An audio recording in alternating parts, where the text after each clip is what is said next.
ഒരു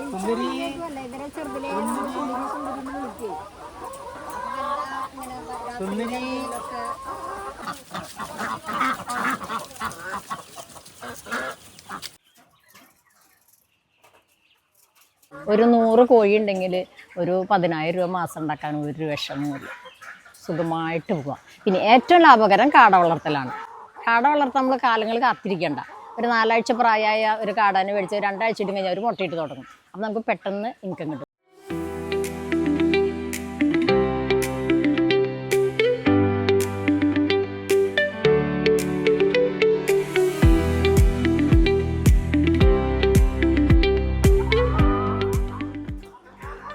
നമസ്കാരം. ഇന്ത്യൻ വാർത്താ കൃഷിയിടത്തിൽ നമ്മളിപ്പോൾ എത്തി നിൽക്കുന്നത് തൃശ്ശൂർ ജില്ലയിലെ പൂമലയിലാണ്.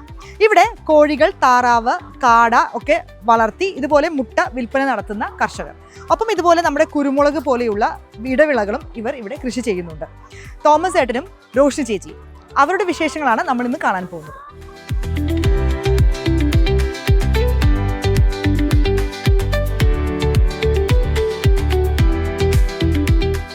ഇന്ത്യൻ വാർത്താ കൃഷിയിടത്തിലേക്ക് സ്വാഗതം. അപ്പൊ നമ്മൾ പൂമല വന്നപ്പോൾ ഇങ്ങനെ ഒരു കർഷകൻ ഉണ്ട് എന്ന് അറിഞ്ഞിട്ട് ഇങ്ങോട്ട് വന്നതാണ്. മെയിനായിട്ട് എന്തൊക്കെയാണ് ഇവിടെ കൃഷി ചെയ്യുന്നത്? ഇവിടെ മെയിനായിട്ട് നമ്മൾ കുരുമുളക്, കമുക്, തെങ്ങ്, വാഴ, കപ്പ, പിന്നെ നമുക്ക് എല്ലാ പച്ചക്കറികളും സാധനങ്ങളും ഒക്കെ ഇവിടെ ഉണ്ട്. പിന്നെ നമ്മുടെ കോഴി, കാട, കോഴി, താറാവ്, പിന്നെ തേനീച്ച ഉണ്ടായിരുന്നു. ചെറുതേന്റെ കൃഷി ഉണ്ടായിരുന്നു. ഇടവിളകളെ എങ്ങനെ ആദായകരമാക്കി മാറ്റാം എന്നുള്ള രീതിയിലുള്ള കൃഷി സമ്പ്രദായം നാഷണൽ അഗ്രികൾച്ചറൽ ട്രെയിനിങ് പ്രോഗ്രാമിന്റെ ആഭിമുഖ്യത്തിൽ തുടങ്ങിയതാണ്.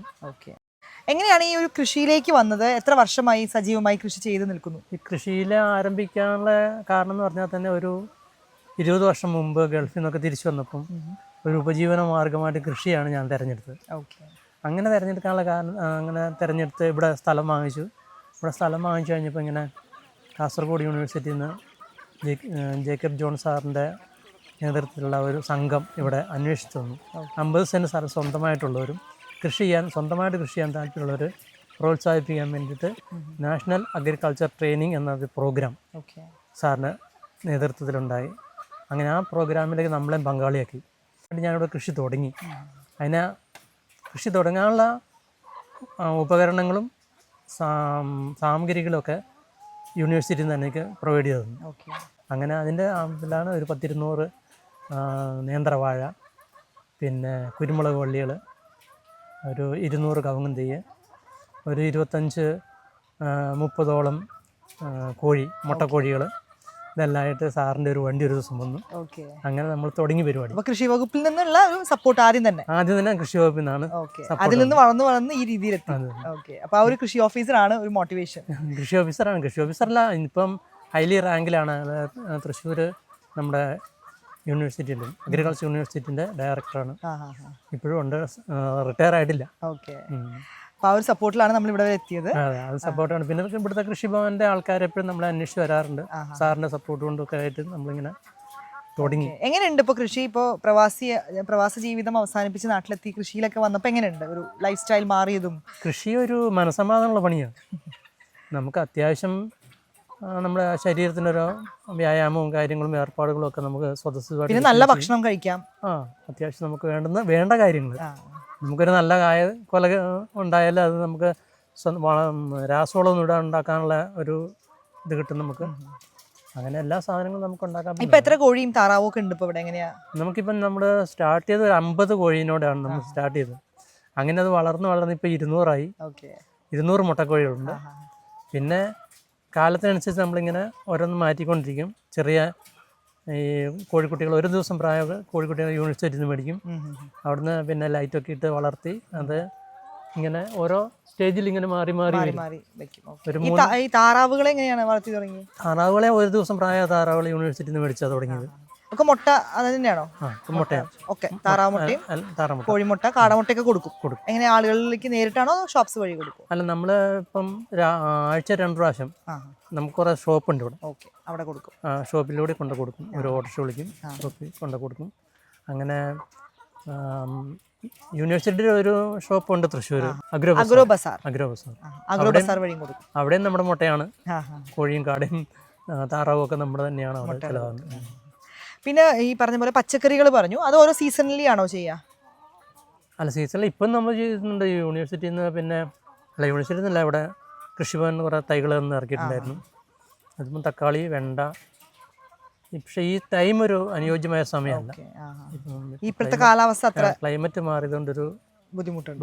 പിന്നെ മെയിൻ ആയിട്ട് നമുക്ക് ഈ പറഞ്ഞ പോലെ ദീർഘകാല ഇതൊക്കെ കുരുമുളക് അല്ലേ, കുരുമുളകൊക്കെ കൃഷി ചെയ്യും. ഇതൊക്കെ പറിക്കാനൊക്കെ എങ്ങനെയാ ചെയ്യാ? പറിക്കാൻ നമുക്ക് ഏണിയുണ്ട്. നമ്മൾ സ്വന്തം പറിക്കും, കുറേയൊക്കെ സ്വന്തം പറിക്കും, ബാക്കി പിന്നെ പണിക്കാരെ കുറിച്ചുകൂടി. അധികം സ്വന്തമായിട്ടാണല്ലേ? വൈഫിന്റെ ഒക്കെ ഒരു സപ്പോർട്ടോട് കൂടിയാ തോന്നുന്നു മൊത്തത്തിൽ. വൈഫിന്റെ പേരെന്താ? വൈഫിന്റെ പേര് റോഷ്നി. മാഡമാണ് ഇതൊക്കെ ഒരു സപ്പോർട്ടിന് കൂടി. ഈ ചാർജ് ഇത് ഇവളുടെ ചാർജാണ്, ബാക്കി ആ ഫീൽഡ് മുഴുവൻ. എന്തായാലും എങ്ങനെയുണ്ട് ഈ ഒരു കൃഷി എന്ന് പറയുന്നത്? ആദായകരമാണോ? ഇപ്പോൾ ഒരു പ്രവാസ ജീവിതമൊക്കെ ഉപേക്ഷിച്ച് വന്ന് ചെയ്യുമ്പോൾ എങ്ങനെ തോന്നി? ശരിക്കും ആദായകരമാണ്. നമ്മൾ സ്വന്തമായിട്ട് അധ്വാനിക്കാൻ താല്പര്യമുണ്ടെങ്കിൽ കുറേയൊക്കെ നമ്മൾ ഒരു കഠിനാധ്വാനത്തിനുള്ള മനസ്ഥിതിയും താല്പര്യവും ആരോഗ്യം ഉണ്ടെങ്കിൽ, ആരോഗ്യമാണ് മെയിൻ പ്രോബ്ലം കിട്ടും. എല്ലാം ചെയ്യാൻ നമുക്കൊരു ഇഷ്ടമുണ്ടെങ്കിലും ആരോഗ്യമുള്ള കാര്യമില്ലല്ലോ. എന്നെ സംബന്ധിച്ചിടത്തോളം എനിക്ക് വളരെ എൻജോയ് ആയിട്ട് ഞങ്ങൾ പോകുന്നു.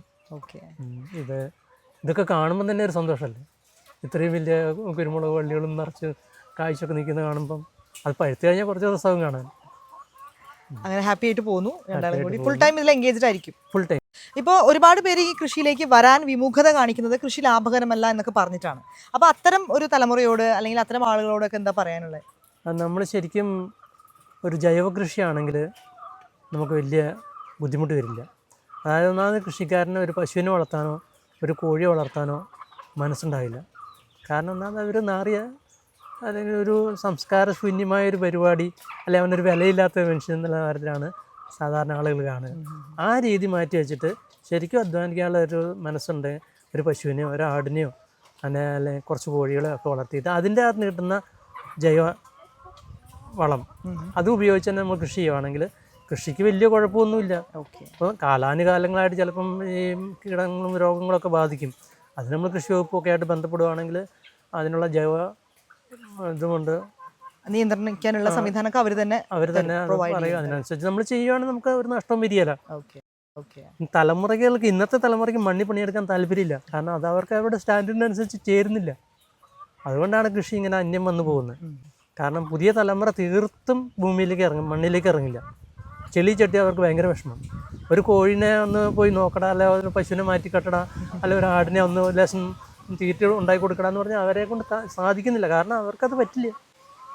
അതിപ്പം പഴയ വയസ്സന്മാരായിട്ട് എന്നെപ്പോലുള്ള ആളുകാരൊക്കെ ഉണ്ടെങ്കിൽ ചിലപ്പോൾ അങ്ങനെ നടന്നു പോകുന്നു മാത്രമേ ഉള്ളൂ. നമുക്ക് എത്ര മുട്ട കിട്ടും ഇപ്പോൾ ഡെയിലി? ഇപ്പോൾ മൊത്തത്തിൽ ഒരു ആവറേജ് നമുക്കൊരു 160 മുട്ട കിട്ടും, ഡെയിലി കിട്ടും. അപ്പം അത് നിങ്ങൾ ആഴ്ചയിൽ ഒരു 1-2 വട്ടമായിട്ട് കൊണ്ട് സെയിൽ ചെയ്യും. അത് തന്നെ ആദായകരമാണല്ലോ. ഇപ്പം നല്ല വിലയില്ലേ മുട്ടയ്ക്കൊക്കെ? പ്രത്യേകിച്ച് നാടൻ മുട്ടയ്ക്ക് കൂടുതൽ വിലയും ഡിമാൻഡും ഉണ്ട്. എന്നാലും വളരെ സന്തോഷം നമ്മുടെ തോമസ് ഏട്ടൻ്റെ ഈ ഒരു കൃഷിയുടെ കാഴ്ചകൾ നിങ്ങളെ പരിചയപ്പെടുത്താൻ കഴിഞ്ഞതിൽ. തോമസ് ഏട്ടനും ഭാര്യ റോഷ്നി ചേച്ചിയും വളരെ ഹാപ്പിയായി ലാഭകരമായി തന്നെ ഈ ഒരു കൃഷിയുമായി മുന്നോട്ട് കൊണ്ടുപോവുകയാണ്. ഇത് എല്ലാവർക്കും ഒരു മാതൃകയാണ്. എന്തായാലും ഒരുപാട് കാര്യങ്ങൾ ഇദ്ദേഹത്തിൽ നിന്ന് നമുക്കും പഠിക്കാനും മനസ്സിലാക്കാനുമുണ്ട്.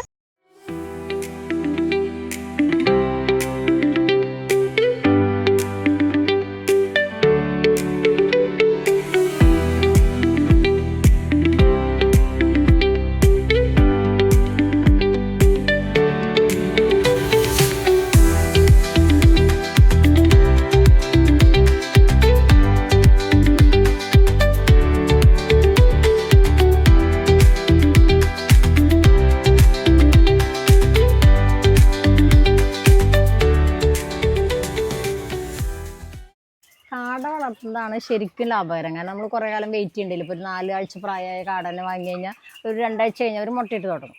അപ്പോൾ ഒരു 100 കാട ഉണ്ടെങ്കിൽ അങ്ങനെ പോയാലൊരു 10-80 മുട്ട ഡെയിലി നമുക്ക് കിട്ടും.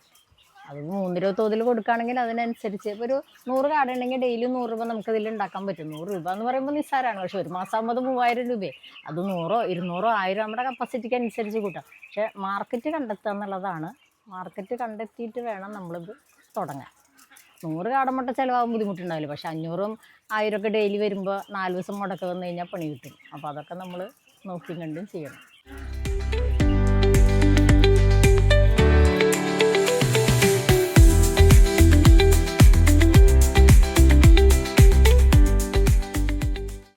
കാടയും കോഴിയും ഒക്കെ ആദായകരമാണ് എന്ന് തെളിയിക്കുന്നതാണ് നമ്മുടെ തോമസ് ഏട്ടൻ്റെ ഈ ഒരു കൃഷിയിടവും കൃഷി രീതികളുമെല്ലാം.